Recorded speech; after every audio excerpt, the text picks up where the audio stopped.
Nagsimula ang pelikula noong 1960s sa Bronx, isang lugar kung saan nakatira at nagtatrabaho ang mga Italian-American. Ang lugar na ito ay kontrolado ng isang gangster na nagngangalang Sonny. Noong panahong yon, nakatira doon ang isang driver ng bus na nagngangalang Lorenzo kasama ang kanyang 9 taong gulang na anak na si Calogero. Isang araw, ibinaba ni Lorenzo si Calogero sa harap ng kanilang apartment, kung saan naghihintay sa kanya ang kanyang ina na si Rosina. Imbis na pumasok si Calogero, pumasok si Calogero sa isang bar sa tabi na pag-aari ng isang gangster group. Ang bar ay pinamamahalaan ng isang nagngangalang Tony. Ngunit ito ay pagmamay-ari ni Sonny upang itago ang kanyang mga illegal na gawain. May ilang pinagkakatiwalaan tauhan si Sonny kabilang ang isang lalaking nagngangalang Jimmy. Habang pinagmamasdan ni Calogero ang mga gangster, bigla siyang sinunggaban ng kanyang ina at pinagalitan siya sa pagpasok sa bar. Maya't maya pag-uwi ni Lorenzo galing sa trabaho, pinaalahanan niya si Calogero na huwag pumasok ulit sa bar. Sa mga panahong yun ay ayaw ni Lorenzo na maging criminal ang kanyang anak, gusto niya lumaki siyang tapat na tao. Kinabukasan, nakita nila Calogero at ng kanyang dalawang kaibigan na sina Slick at Mario si Sonny na nangungulekta ng pera sa isang tao. Pagkatapos noon, may nakita silang bus na may sakay na itim na estudyante. Doon nagalit si Slick dahil sa tingin niya ay pumapasok na sila sa kanilang lugar. Sinabihan siya ni Calogero na wag silang pansinin dahil dadaan lanang naman sila pagkatapos ng klase. Ngunit si Slick at Mario ay simulang sumigaw ng mga racist na insulto at sinalakay ang bus. Sa pagkakataong yun ay nakita ito ni Lorenzo at tinawag si Calogero na huminto.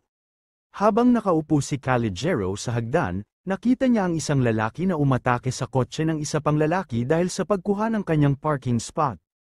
Binaril ni Sonny ang lalaking umatake sa sasakyan. Napansin ni Sonny na nakita ni Calogero ang lahat, mabilis na hinela ni Lorenzo si Calogero papasok sa kanilang apartment. Hindi nagtagal, 2 detective ang dumating sa kanilang apartment. Sinabi nila na nakita ng mga tao si Calogero sa pinangyarihan at nais niyang tukuyin kung sino ang bumaril sa lalaki. Sa labas nakapila na ang mga lalaki kabilang na si Sonny at mga tauhan nito. Nang pagkakataon na ni Calogero na kilalanin ang bumaril, sinabi niya sa mga opisyal na wala sa kanila ang nagpaputok ng baril.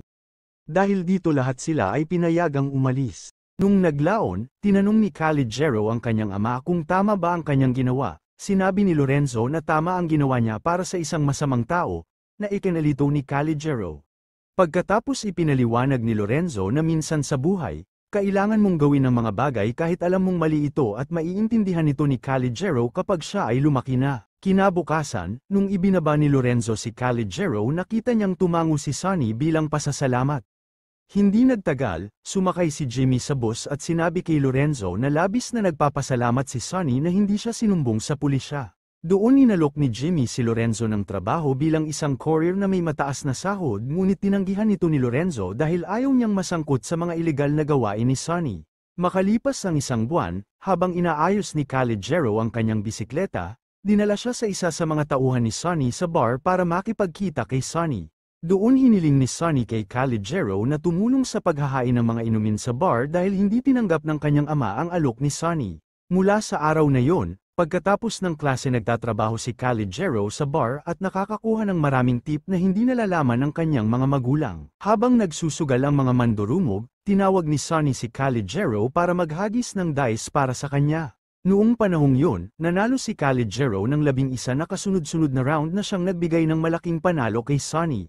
Pagkatapos ng laro, nagbigay ng tip si Sonny kay Calogero at binago niya ang pangalan ni Calogero bilang C.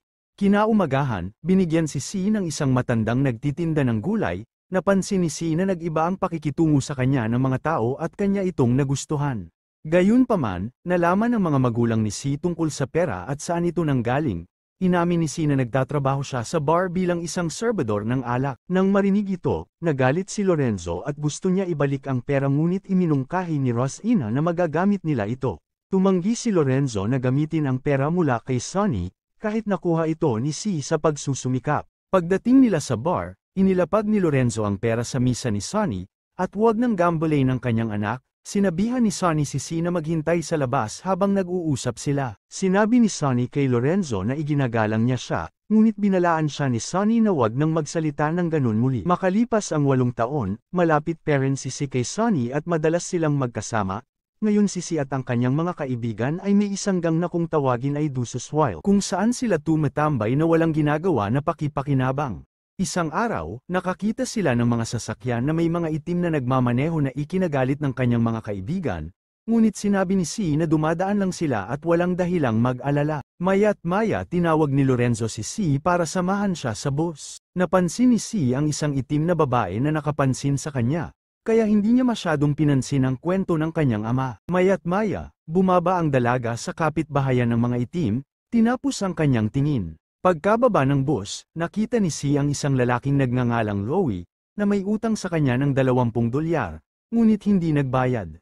Habang sinusubukang habulin ni Si Louie, tinawag siya ni Sunny. Doon sinabi ni Sunny kay Si na hindi sulit ang pananakit sa isang tao para lang sa $20 at pinayuhan siyang kalimutan na lang. Pinaliwanag ni Sunny, na nakulong na siya ng 10 taon, sa panahong iyon nagbasa siya ng mga libro tungkol sa pamumuno na naging dahilan upang piliin niya ang lugar na ito para pamunuan. Ang pamumuhay sa isang lugar kasama ang ibang mga Italyano ay nagpadami sa kanya ng koneksyon at para mabilis iwasan ang problema. Araw-araw siyang nakikita ng mga tao at nadama nilang ligtas sila at naging dahilan para magustuhan nila siya, pero kapag may gumawa ng mali kumikilos si Sunny kaya naman tinatakutan siya ng mga tao. Sa sandaling iyon, naniniwala si Sunny mas mabuting katakutan kaysa mahalin, dahil mas tumatagal ang takot, ngunit para mas matiyak na hindi siya kinasusuklaman ng mga tao, tinatroto niya sila ng maayos sa loob ng limitasyon. Naputol ang kanilang usapan nang dumating ang isang motorcycle gang sa bar ni Sunny. Sa loob itinaboy sila ni Jimmy dahil mukhang manggugulo lang sila. Gayunpaman, nasaktan ang gang ngunit hinayaan sila ni Sunny na manatili at uminom. Sa kasamaang palad nagdulot sila ng gulo sa pamamagitan ng pagbuhos ng beer. Hindi nila alam na ang bar ay pagmamay-ari ng isang mafia. Nang makita ito ni Sunny magalang na pinaalis sila nito ngunit tumanggi sila at ininsulto pa. Pagkatapos ay inilock ni Sunny ang pinto at sinabi sa kanila na hindi sila maaaring umalis. Napagtanto ng gang nagkamali sila at lumitaw ang ilan pang miyembro ng mafia na humantong sa away. Isang gabi nag-alok ng baril ang isang binata kay Si at sa kanyang mga kaibigan, naputol ang kanilang usapan nang dumating si Sunny. Doon sinampal ni Sunny ang binata dahil sa pagdadala ng panganib sa kanyang lugar at itinaboy sila maliban kay Si. Maya't maya, sinabi ni Sunny kay Si na ang paggamit ng baril ay hindi gawain ng isang tunay na lalaki. Nagbabala siya na guguluhin lang siya ng mga kaibigan ni Si, at pinayuhan na huwag sumunod sa kanyang yapak dahil hindi pa para sa kanya ang buhay ng isang thug. Kinabukasan sa school, nagulat si Si nang makita niya ang babae sa bus noon. Noong gusto tumambay ng mga kaibigan niya, sinabi ni Si na kailangan niya pang mag-take ng exam, pero nakipagkita siya sa dalaga sa labas ng school. Hindi sigurado si Si kung paano sisimulan ang isang pag-uusap. Nabuhayan siya ng loob ng ipakilala ng dalaga ang kanyang sarili bilang Jane at sinabing gusto niya ang mga Italyano. Papunta sa bahay ni Jane, nagkasunduan ng dalawa na manood ng sini sa susunod na araw. Pagpasok nila sa kapitbahayan ng mga itim, walang magawa si Si kundi huminto at hayaang umuwi ni Jane ng mag-isa. Sa kasamaang palad, may mga taong nang bastos kay Si dahil siya ay maputi. Maya't maya nakitambay siya sa mga kaibigan niya. Nagalit sila nang may nakita silang itim na nagbibiseklete sa kanilang lugar. Doon sinubukang sabihan ni Si ang kanyang mga kaibigan na ang mga taong yun ay mabubuti at wala namang ginawang masama at hindi nagdudulot ng panganib sa kanilang lugar kaya hayaan na lang sila. Ngunit hindi nakinig si Slick at biglang sinuntok ang isa sa mga batang itim. Sa kabilang banda si Si, na ayaw makipag-away ay nagpanggap na lang na tinutulungan ang kanyang kaibigan. Habang sinusubukang panatilihing ligtas ang isa sa mga itim na lalaki, doon prinotektahan ni Si ang mga lalaki. May nagbabala sa kanila na may parating na mga pulis kaya dali-dali silang umalis. Nang malaman ni Sunny si Si at ang kanyang mga kaibigan ay nagdulot ng gulo ay nagalit si Sunny at binalaan si Si na walang magandang maidudulot ang pagsama sa kanyang mga kaibigan. Inamin ni Si na kinasusuklaman niya ang mga itim ngunit may nagustuhan din siyang babaeng itim. Ayaw niyang malaman ito ng kanyang mga kaibigan. Pero doon sinabihan siya ni Sunny na huwag pansinin ng kanyang mga kaibigan. Sinabing walang mabuting maidudulot lang ito sa kanya. Pinayuhan niya si Si na sundin ang kanyang puso at inalok niya pa si Si na gamitin ang kanyang kotse upang mapa-impress si Jane. Ngunit iminungkahi niya kay Sunny na bigyan siya ng pagsubok, para sa pagsusulit kailangan ni Si buksan ang pinto ng kotse para kay Jane tapos isara ito pagkatapos makapasok. Pagkatapos ay maglakad papunta sa likod ng kotse, Kapag hindi binuksan ni Jane ang pinto para sa kanya mula sa loob, dapat ay makipaghiwalay na lang siya. Sa oras na yun naniniwala si Sunny na ang pagsubok na yun ay magpapakita kung siya ay isang mabuting babae. Samantala sa bahay, sinabi ni Si sa kanyang ama tungkol sa kaibigan na namikipag-date sa isang babaeng maitim at humingi ng kanyang opinyon. Ngunit naniniwala ang kanyang ama na dapat ang mga tao ay magpapakasal lamang sa kanilang sariling lahi. Ikinadismaya ito ni Si dahil iba yung pananaw ng kanyang ama kumpara kay Sunny. Sa araw ng date, kinuha ni Si ang kotse ni Sunny para makipagkita kay Jane. Nilak niya ang magkabilang pinto gaya ng bili ni Sunny. Pagdating ni Jane mukhang masama ang loob niya. Sinabi niya kay Si na ang kanyang kuya ay binugbog ng ilang mga Italyano. Nung panahong iyon, sinabi ni Si na hindi siya kasama doon. Ngunit dinala ni Jane ang kanyang kuya upang mapatunayan ang totoo. Nang bumaba ang kanyang kuya sa kotse, tinukoy niya si Si bilang isa sa mga nambugbog.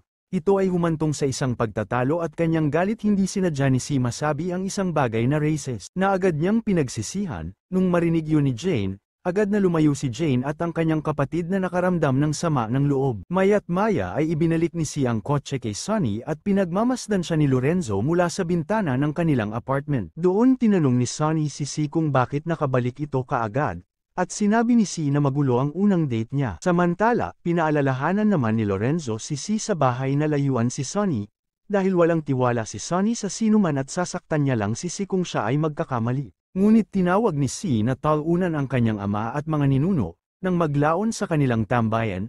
Sinabi ng mga kaibigan ni Si na sinira ito ng mga itim at gusto nilang maghaganti. Saktong dumating si Sunny at nagtakbuhan ang mga kaibigan ni Si. Doon galit na tinanong ni Sunny si Si kung saan dinala ni Si ang kotse ni Sunny, dahil may bomba ito nang ibalik ni Si. Pagkatapos, tapat na pinaliwanag ni Si ang lahat na hinding-hindi niya yun magagawa dahil ay parang ama niya na ito. Sa pag-alis ni Si nakita siya ni Lorenzo at tinanong kung ano ang ginawa ni Sunny kay Si. Hindi nagtagal, inutusan ni Sunny ang kanyang mga tauhan na bugbugin si Lorenzo at binalaan siya na bantayan ang kanyang bibig sa susunod. Samantala, nakipagkita si Si sa kanyang mga barkada na nagpaplano makipaghaganti sa mga itim. Habang nasa daan, ipinakita sa kanya ng kanyang mga kaibigan ang mga Molotov at armas dahilan hindi mapalagay si Si. Ngunit ayaw niyang magmukhang duwag. Sa kabutihang palad sa isang traffic light, nagpakita si Sunny at sinabi kay Si na lumabas ng kotse. Nang sinubukang pigilin ni Slick si Sunny sinuntok niya si Slick at sabay hila kay Si palabas. Bago umalis, sinabihan ni Sunny ang mga barkada ni Si na layuan na si Si. Maya't maya sa bar, sinabi sa isa sa mga tauhan ni Sunny kay Si na may isang babae na naghahanap sa kanya. Napagtantong si Jane pala ito. Doon sinabi sa kanya ni Jane na inamin ng kanyang kuya na sinubukan siyang tulungan ni Si. Ibinahagi ni Si ang kanyang nararamdaman kay Jane, nang banggitin ni Jane ulit ang tungkol sa kanyang kapatid. Naalala ni Si ang plano ng kanyang mga kaibigan, at hinimok siyang umalis. Nang ini-unlock ni Jane pinto ng kotse kay Si, kinilig at natuwa si Si, dahil tumugma ito sa sinabi ni Sunny sa kanya noon. Samantala, si Slick at ang gang, pumasok sa kapitbahayan ng mga itim at sinimulang maghagis ng mga Molotov.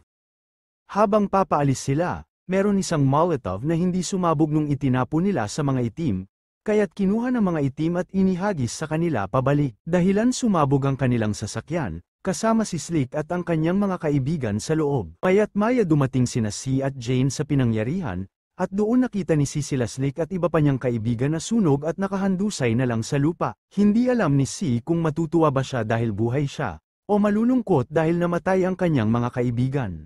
Laking pasasalamat ni Si kay Sunny na inilabas siya sa sasakyan dahil kung hindi panigurado isa din siya sa mga nakahandusay ngayon. Biglang naalala ni Si ang bombang binanggit ni Sunny kay Si at nag-alalang nanganganib ang kanyang buhay kaya nagmadaling bumalik si Si sa bar. Pagdating ni Si sa bar, merong malaking party pala si Sunny.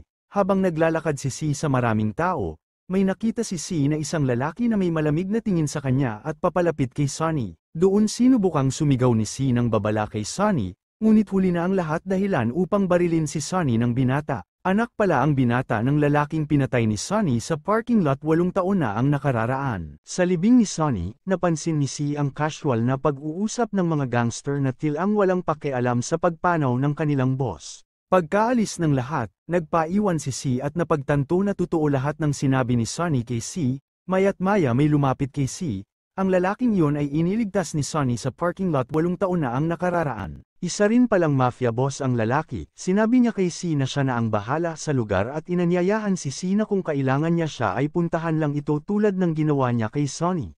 Maya't maya pumunta si Lorenzo sa libing upang ipahayag ang kanyang pakikiramay at pasasalamat para kay C. Sa pagkakataong yun, pinahahalagahan niya si Sonny sa paglayo kay C sa kanyang mga kaibigan na nagligtas sa kanyang buhay. Mula noong gabing yun, sa wakas ay naunawaan ni C na ang mga pagpipilian ng mga tao ang tumutukoy sa kanilang landas sa buhay.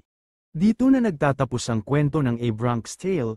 Kung nagustuhan mo ito, ay maaari mong i-like at mag-subscribe na rin. Kung gusto mo ng mga ganitong topic ay maaari mong bisitahin ang aking channel.